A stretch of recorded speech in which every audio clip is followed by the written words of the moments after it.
দেখেছিলাম যে অ্যারে কি, অ্যারের অ্যাডভান্টেজ ডিসঅ্যাডভান্টেজ এগুলো সম্বন্ধে আমরা আলোচনা করেছিলাম।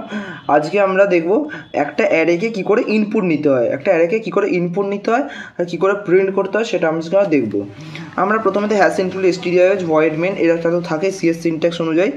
প্রথমে আমরা অ্যারেকে ইনপুট নেওয়ার আগে অ্যারেকে আমাদের ইনিশিয়ালাইজ করতে হয়। আমরা লেটাসে আমরা ইন্টিজার টাইপ অফ অ্যারে চাই, মানে আমাদের ডেটা টাইপে যা এলিমেন্ট থাকবে সব ইন্টিজার, মানে পায়রাগুলো সব ইন্টিজার পায়রা। তাহলে ইন্টিজার ARR, আমরা লেটাসে অ্যারেটার নাম দিচ্ছি ARR। আমরা কত সাইজে অ্যারে চাই, যত সাইজে অ্যারে চাই সেটাকে নেব। লেটাসে আমরা প্রথমেই ডিক্লেয়ার করে দিচ্ছি অ্যারে 5, মানে আমরা 5টা সাইজে অ্যারে চাই। এবার বলতে পারি দাদা আমি ওটাকে ডিক্লেয়ার করবো না, আমি এটাও ইউজারের থেকে ইনপুট নেব, কত সাইজের নিতে চাই। তাহলে আমরা 5-এর বদলে খালি লিখবো, এখানে লিখবো n, এখানে লিখবো n, তার আগে আমরা লিখব int n scanf দিয়ে আমরা ইনপুট নিয়ে নেব %d %nl। এর আগে অবশ্যই লিখতে পারি printf enter size, তারপর int array n, 5-এর জায়গায় খালি n লিখেছি, n যেটা ইউজার দেবে সেটাই হবে। এবার অ্যারে ইনপুট নেওয়ার জন্য আমাকে একটা লুপ লাগাতে হয়। কী করতে হয়? লুপ লাগাতে, কারণ অ্যারেতে তো পরপর এলিমেন্ট নিবি, তুই নিশ্চয়ই লিখবি না স্ক্যানএফ অ্যারে 0 অ্যারে 1 অ্যারে 2 এরকম করে তো ইনপুট নেবো না, আমরা লুপের লাগিয়ে ইনপুট নেবো। লুপ কী করে করতে হয়, আমরা কোন লুপ ইউজ করবো? ফর লুপ ইউজ করবো। এবার ওয়াইল ডু হোয়াইল কেন করবো না? এটাও তোরা করতে পারিস, কিন্তু এটা একটা ট্র্যাডিশন, অ্যারে ইনপুট নেওয়ার জন্য ফর লুপ ইউজ করতে হয়, অন্যগুলো করলে কিছু যায় আসে না। আমরা ফর লুপ ইউজ করব। আমরা কোথা থেকে কত অবধি করব? আমাদের অ্যারের সাইজ লেটাসে n = ইউজার দিয়েছে আমাকে 5, তাহলে আমাকে 5টা ভ্যালু ইনপুট নিতে হবে।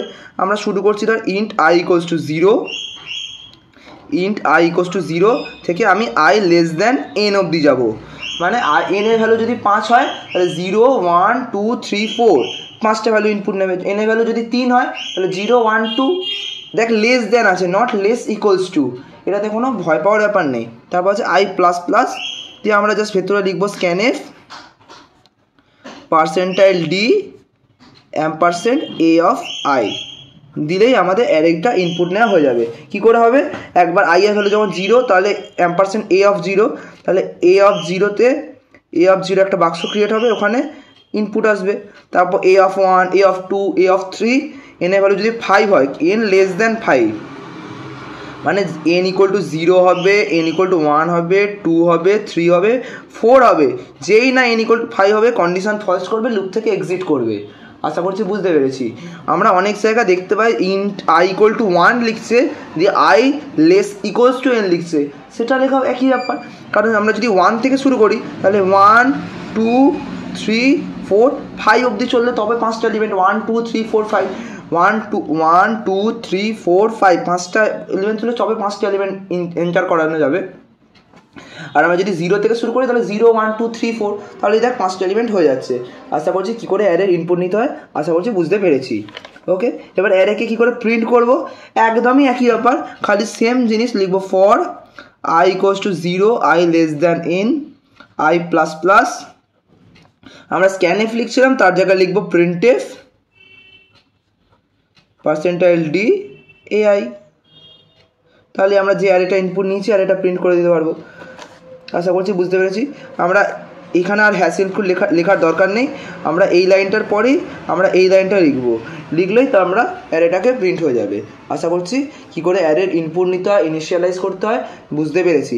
আমরা এখানে আরেকটা জিনিস বলে দিই, যেমন ইনপুট বা প্রিন্ট করছিস, আমরা অ্যারেকে ইনিশিয়ালাইজ করার জন্যে আমরা ধর চাই ইউজার ইনিশিয়ালাইজ করবে না, আমরা ডাইরেক্টলি কোডের মধ্যে ইনিশিয়ালাইজ করে দেবো, ইউজারের থেকে আমি নেব না। তাহলে আমি কী করে লিখতে পারি? আমি লিখতে পারি ARR 5 এরকম লিখে দিলাম, দিয়ে একটা সেকেন্ড ব্র্যাকেট ওপেনিং হবে, দিয়ে আমরা ভেতরে দিলাম 2 3 4 5 6 দিয়ে সেকেন্ড ব্র্যাকেট ক্লোজ করে সেমিকোলন। তার মানে আমার অ্যারেটা এরকম ডাইরেক্টলিও ইনিশিয়ালাইজ করা পসিবল। আশা করছি বুঝতে পেরেছি। ওকে, चल मिलते हैं अगले क्लास में, बाय।